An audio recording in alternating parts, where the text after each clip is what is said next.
కురుక్షేత్ర రణరంగం. అంతటా భీకరమైన నిశ్శబ్దం. ఆ నిశ్శబ్దాన్ని ఛేదిస్తూ అంపశయ్యపై ఉన్న కురువృద్ధుడు భీష్మాచార్యుని నిట్టూర్పు వినిపిస్తోంది. వందలాది బాణాలు శరీరాన్ని చీల్చుకుపోయాయి. కదలలేరు, మెదలలేరు. తండ్రి శంతనుడు ప్రేమతో ఇచ్చిన వరం ఇచ్ఛామృత్యువు. కాని ఈరోజు ఆ వరమే ఆయనకు ఒక భయంకరమైన శాపంలా మారింది. ప్రాణం పోవట్లేదు, అలాగని నొప్పి తగ్గట్లేదు.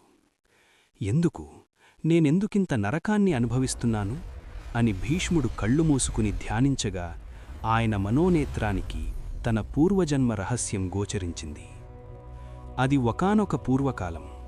అష్టవసువులు తమ భార్యలతో కలిసి విహారయాత్రకు వెళ్లారు. వారిలో ఒకడైన ద్యౌ అనే వసువు తన భార్య కోరిక మేరకు వశిష్ఠ మహర్షి ఆశ్రమంలోని కామధేనువు కూతురైన నందిని అనే ఆవును దొంగిలించాడు.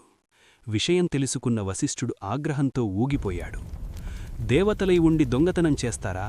మీ అష్టవసువులు భూమిపై మానవులుగా పుట్టండి అని శపించాడు.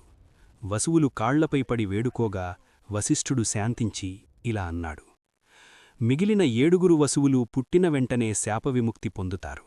కాని ఈ పాపానికి ప్రధాన కారకుడైన ద్యౌ మాత్రం భీష్ముడిగా భూమిపై దీర్ఘకాలం ఉండిపోవాలి. పెళ్ళి, పిల్లలు లేకుండా ఒంటరిగా కష్టాలు అనుభవించాలి. భీష్ముడికి అర్థమైంది, తాను అనుభవిస్తున్నది వశిష్ఠుడి శాపఫలితమే అని గ్రహించాడు. అలా కాలం గడిచింది. సూర్యుడు దక్షిణాయనం వీడి పవిత్రమైన ఉత్తరాయణంలోకి ప్రవేశించాడు. స్వర్గద్వారాలు తెరుచుకున్నాయి. భీష్ముడి కళ్లముందు సాక్షాత్తు శ్రీకృష్ణ పరమాత్ముడు నిలబడి ఉన్నాడు.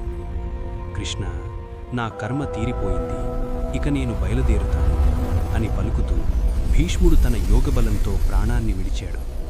ఒక దివ్య జ్యోతి ఆయన శరీరం నుండి వెలువడి ఆకాశానికి చేరింది.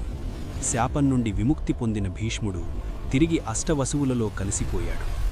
ఒక మహావీరుడి ప్రయాణం ఇలా శాంతియుతంగా ముగిసింది. శుభం.